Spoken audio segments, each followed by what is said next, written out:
तो सह एवरीवन, एक और वीडियो में आपका स्वागत है। इस वीडियो में बात करेंगे शिक्षा विभाग से जुड़ी खबर है, जो कि ये बहुत महत्वपूर्ण खबर निकल कर आ रही है कि जो शिक्षा नियमावली थी, जो कि स्थानांतरण पॉलिसी नीति लागू कर दी गई है। और फाइनली ये जो फरवरी से एग्जाम दे के चुके, मतलब बेसब्री से इंतजार कर रहे थे, उनके लिए ये बहुत ही खुशखबरी है।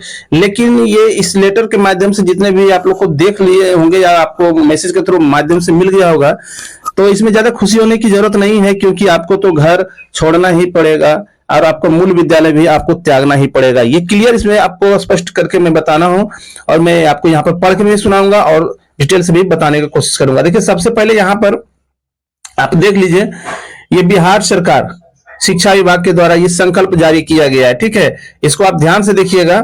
और यहां पर से देखिए, एक और नीचे में एक विषय में लिखा हुआ है, देख लीजिए, यहां पर से इसको ध्यान से पढ़िएगा। ठीक है, देखिए हम पढ़ रहे हैं, राज्य के प्रारंभिक एवं माध्यमिक शिक्षक उच्च विद्यालयों में कार्यरत नियमित शिक्षक बिहार लोक सेवा आयोग की अनुशंसा पर नियुक्त विद्यालय अध्यापक एवं बिहार विद्यालय विशेष शिक्षक नियमावली 2023 के तहत सक्षमता पास उत्तीर्ण शिक्षकों के स्थानांतरण पदस्थापन नीति निर्धारण के संबंध में। इसमें क्लियर लिखा हुआ है कि जो बीपीएससी से शिक्षा से पास हुए हैं, ठीक है, बीपीएससी शिक्षा से पास हुए हैं, बहाल हुए हैं और जो सक्षमता एग्जाम दे चुके हैं, उनके लिए ये पॉलिसी लाया गया। बाकी के लिए जो एग्जाम नहीं दिए हैं या फेज 2 में एग्जाम दिए हैं, उनके लिए ये नियम लागू होने वाला नहीं है। क्लियर, आप ये जान लीजिएगा। चलिए नीचे में आता हूं और यहां से बारी बारी कैसे लाइन से पढ़ता हूं। देखिए क्या क्या लिखा हुआ है। देखिए नीचे का ही लिखा हुआ है, यहाँ पर से स्थानीय निकायों द्वारा नियुक्त शिक्षकों को विद्यालय अध्यापकों के समान करने हेतु राज्य सरकार द्वारा विद्यालय विशिष्ट शिक्षक नियमावली 2023 प्रख्यापित की गई है। इस नियमावली के अधीन सक्षमता परीक्षा उत्तीर्ण लगभग 1,87,818 शिक्षकों का पदस्थापन की कार्रवाई की जानी है।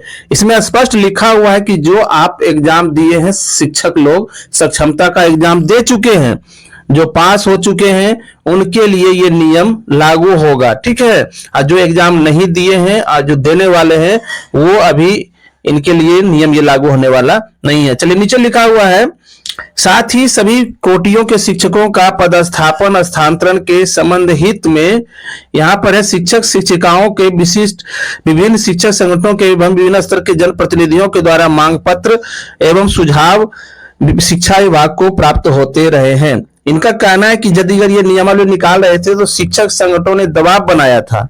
आपको मालूम होगा कि शिक्षक संगठन ने कितना दबाव बनाया था कि नहीं, ये पॉलिसी गलत है, ये पॉलिसी को बंद कीजिए, ये पॉलिसी को बदलिए। इन्होंने कहा कि नहीं, ये पहले शिक्षा विभाग क्या कह रहा था, शिक्षा विभाग कह रहा था कि हम जो है रेंडमलाइजेशन के तहत हम ये लागू करेंगे, लेकिन जो शिक्षक नेता लोग नाखुश थे। ठीक है, तो उन्होंने फिर कहा कि नहीं, ये नियम गलत है, ये नियम को चेंज कीजिए। तो इनका कहना है कि उनके सुझाव के द्वारा, ठीक है, दूसरी और विद्यालय अध्यापकों के रेंडमलाइजेशन पद्धति के द्वारा पदस्थापन किए जाने के कारण राज्य के विभिन्न विद्यालयों में विषय विसंगति, प्रतिकूल शिक्षक छात्र अनुपात एवं महिला शिक्षिकाओं का इच्छित पदस्थापन नहीं होने के कारण उनके आवागमन एवं आवासीय कठिनाई को ध्यान में रखते हुए शिक्षकों के पदस्थापन एवं स्थानांतरण को एक तार्किक स्वरूप देने जाने की आवश्यकता विभाग स्तर पर महसूस की गई है। इनका कहना है कि जो शिक्षक संगठनों का दबाव जब आया था कि शिक्षक महिलाओं को ज्यादा परेशानी होगा, तो उसके लिए नियमावली फिर से ये मतलब जो सुधार करके लाया गया, इस नियमावली को पेश किया है। तो अब इसमें क्या है विशेष, अब ये नीचे देखते हैं। यहां पर देखिए क्या लिखा हुआ है, शिक्षकों के रुग्णता के एवं दिव्यांगता के आधार पर पदस्थापन स्थानांतरण में प्राथमिकता। मतलब जो शिक्षक जो रोगग्रस्त है, जो दिव्यांगता है, जो दिव्यांग है, उनके आधार पर ये पदस्थापन स्थानांतरण की प्राथमिकता देगी। समझ रहे हैं, जब क्लियर कर दिया कि जो रोगग्रस्त है उनको ज्यादा प्राथमिकता इसमें आपको मिलने जा रहा है। ठीक है, तो और लिखा हुआ है, समिति द्वारा रुग्णता, दिव्यांगता एवं अन्य आधारों पर शिक्षकों के पदस्थापन स्थानांतरण निम्नांकित अधिमानता ऑर्डर ऑफ प्रेफरेंस के आधार पर करने की अनुशंसा की गई है। मतलब उनके ऑर्डर पर जाएगा, उनकी मांग जो रहेगा उनके आधार पर किया जाएगा। अब यहां पर नीचे देखिएगा सर कि यहां देखिए पूरा ये यहां से लेके यहां तक एक कॉलम दिया हुआ है। ठीक है, इस कॉलम पर ध्यान दीजिएगा, पूरा कॉलम दिया हुआ है, क्रम संख्या 1 में दिया हुआ है, यहाँ पर ये कैटेगरी दिया हुआ है, कौन कौन शिक्षक लोग आते हैं, कौन रोग से आते हैं, इसमें दिया हुआ है, रोग का नाम दिया हुआ है, और इसमें दिया हुआ है कि यहाँ पर देखिएगा रुग्णता दिव्यांगता में प्रभावित क्षेत्रों के मतलब पति पत्नी बाल बच्चे जो है उनका पूरा मतलब कैटेगरी दिया हुआ है, और जहां पर उनका करना है ये देखिए कॉलम नंबर 5 में जहां उनको करना होगा, यहां पर ये पूरा कॉलम नंबर 5 में आपको देखने को मिलेगा। और कॉलम नंबर 6 में आपका जहां नहीं होने वाला है उसको आपको यहां पर देखने को मिलेगा कॉलम नंबर 6 में। तो कहने का मतलब है कि इसमें जो भी रोगग्रस्त है सबसे पहले उनको रखा जाए। सबसे पहले 1 नंबर में यहां पर देखते हैं, ये देखिए असाध्य रोग। असाध्य रोग में आता है विभिन्न प्रकार के कैंसर, मतलब जो कैंसर जो सबसे खतरनाक बीमारी है उसको सबसे ऊपर कैटेगरी में रखा गया कि कैंसर के जितने भी प्रकार होते हैं, बहुत सारे प्रकार होते हैं, ठीक है, तो उनको रखा गया।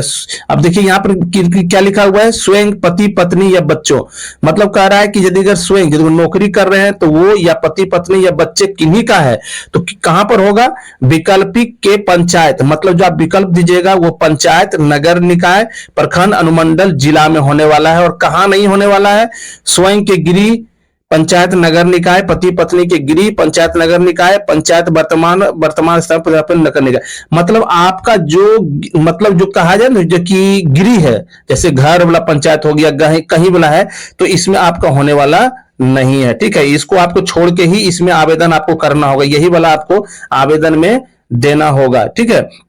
चलिए नीचे आते हैं, गंभीर रुग्णता, देखिए नीचे लिखा हुआ है गंभीर, इसमें भी वही लिखा हुआ है जो गंभीर से किडनी समस्या हो गया, हृदय रोग समस्या हो गया, जितने भी प्रकार के ये किडनी हृदय समस्या है, समझ गए, उसके लिए ये रखा गया स्वयं पति पत्नी या बच्चे, इसमें भी स्वयं पति पत्नी या बच्चे। कहां यदि अगर आपका होगा तो विकल्प आप जो दीजिएगा वो पंचायत, नगर निकाय, प्रखंड, अनुमंडल, जिला में होने वाला है। और कहां नहीं होने वाला है तो ये स्वयं का गृह पंचायत, मतलब आप जो जिस पंचायत में हैं उस पंचायत में तो आपका होगा नहीं। नगर निकाय, मतलब आप जिस नगर निकाय में वहां पर तो होगा नहीं। फिर है पति पत्नी के गृह, मतलब आपका जो घर है, समझ रहे हैं, पति या पत्नी का, वहां पर भी आपका नहीं होने वाला है। नगर निकाय वर्तमान पदस्थापन में नहीं होने वाला, मतलब आप जो है गृह को त्यागना ही पड़ेगा, आपको घर को त्यागना पड़ेगा। नीचे आते हैं तो यहां पर से देखिए फिर लीवर वाला समस्या है, वही आ रहा है कि लीवर में जो बीमारी जिनका लीवर से ग्रसित है, ठीक है, उनके लिए है स्वयं पति पत्नी है, वही है। और वही पर से विकल्प के आधार पर जो है आप यहां पर दे सकते हैं, यहां पर देखिए दिया हुआ है, ठीक है। तो उसी तरह से स्वयं जिला में आप कर सकते हैं। तो नीचे आते हैं, यहाँ पर देखिए सबसे जो मेन पॉइंट होता है, यहाँ पर से आप देखिए नीचे वाला मेन पॉइंट आप दर्शाते हैं, बाकी तो सब वही है, ठीक है। जो देखिए रोग है दिव्यांगता के आधार पर हो गया है ना, बाकी ये मानसिक जो रोग होता है, ठीक है, जो पेलाइसिस वगैरह जो मार दिया उसी का पति पत्नी को है, तो वही है कि आपको गृह तो त्यागना ही पड़ेगा, बाकी जो आप जो चॉइस दीजिएगा वो पंचायत नगर निकाय में आपका होने वाला है। लेकिन जो सबसे जो मेन चीज आपको इस नियमावली में आपको देखने को मिलेगा वो है महिला और पुरुष का। देखिए सबसे पहले महिला को हम देखते हैं कि महिला शिक्षिका, महिला शिक्षिका को क्या है, महिला होने के नाते विकल्प के आधार पर, मतलब आप जो विकल्प दीजिएगा उसके आधार पर क्या होगा कि वैकल्पिक के पंचायत नगर निकाय प्रखंड अनुमंडल में होने वाला है। और कहां नहीं होने वाला है तो वो भी आपको हम दिखाते हैं, देख लीजिए आपको यहां नहीं होने वाला है। स्वयं के गृह पंचायत नगर निकाय, पति के गृह पंचायत नगर निकाय, वर्तमान पदस्थापन में पंचायत निकाय, मतलब आपका जो पति का घर हो, मायका का घर हो, मतलब आपको उस घर से बाहर निकलना ही पड़ेगा, दूसरे पंचायत में जाना पड़ेगा। कहने का मतलब है आपका ससुराल भी छूटेगा और मायका ही छूटने वाला है, ये महिला के लिए है। अब नीचे आते हैं, देखिए पति, अब यहां पर भी दिया हुआ है पति शिक्षिका के पति के पदस्थापन के आधार पर, पति के पदस्थापन स्थल के आधार पर, यदि अगर पति का पदस्थापन यदि अगर है कहीं स्थल में, ठीक है, उनके आधार पर फिर वही विकल्प आपको देना पड़ेगा। वैकल्पिक के पंचायत नगर निकाय प्रखंड अनुमंडल में होगा, और वही कहां पर नहीं होगा तो वही आपको वही फिर कंडीशन लागू होता है। सेम टू सेम कंडीशन आपको कॉलम नंबर 6 में देखने को मिल जाएगा। लेकिन सबसे बड़ी प्रॉब्लम देखिए क्या है गाइस, ये पुरुष शिक्षक के लिए यहां पर माथा पेची बन चुका है, क्योंकि उनके ये टेंशन खत्म होने वाला है नहीं, ठीक है, क्योंकि ये और बढ़ने वाला है, ठीक है।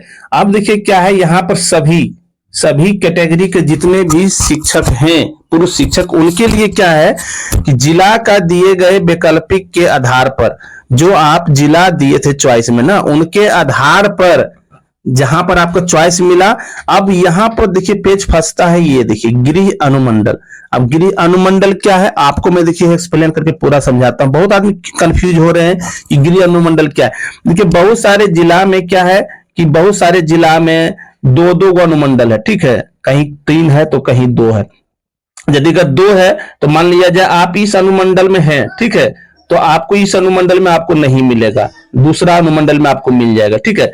यदि अगर 3 अनुमंडल है तो 1 2 3, आप मान लीजिए आप दूसरा अनुमंडल में है, मतलब ये अनुमंडल में आप है, ठीक है, तो आपको इसमें नहीं मिलेगा, ठीक है, आपको इसमें मिलेगा चाहे इसमें मिलेगा। समझ गए बात। आप देखिए मामला आता है कि मान लिया जाए किसी जिला में एक ही अनुमंडल है, जिला भी एक और अनुमंडल भी एक, तो आप कहां जाइएगा। तो देखिए मैं क्लियर करता हूं, यदि अगर एक ही जिला है और एक ही अनुमंडल है, ठीक है, तो यही जिला में है और यही एक वो अनुमंडल है, तो आपको कहीं जाने की जरूरत है ही नहीं, क्योंकि आपको यही जिला में रहना है और यही अनुमंडल में आपका होने वाला है। क्लियर हो गया। तो इसमें कंफ्यूज होने की ज्यादा जरूरत नहीं है। तो इस तरह से ज्यादा इसमें कुछ विशेष हमको देखने को नहीं मिला है, ठीक है। आपको यदि लग रहा है तो कमेंट बॉक्स में आप अपना राय दे सकते हैं सर कि आपको क्या अच्छा खराब लगा। लेकिन ये ओवरऑल देखा जाए तो ये एक लॉलीपॉप ही है सरकार के द्वारा, ठीक है। ये चुनावी एक तरह से माहौल बनाकर ये तोहफा पेश किया है, लेकिन ज्यादा कुछ खुशी होने की जरूरत नहीं है, क्योंकि सभी लोग को जाना तय है।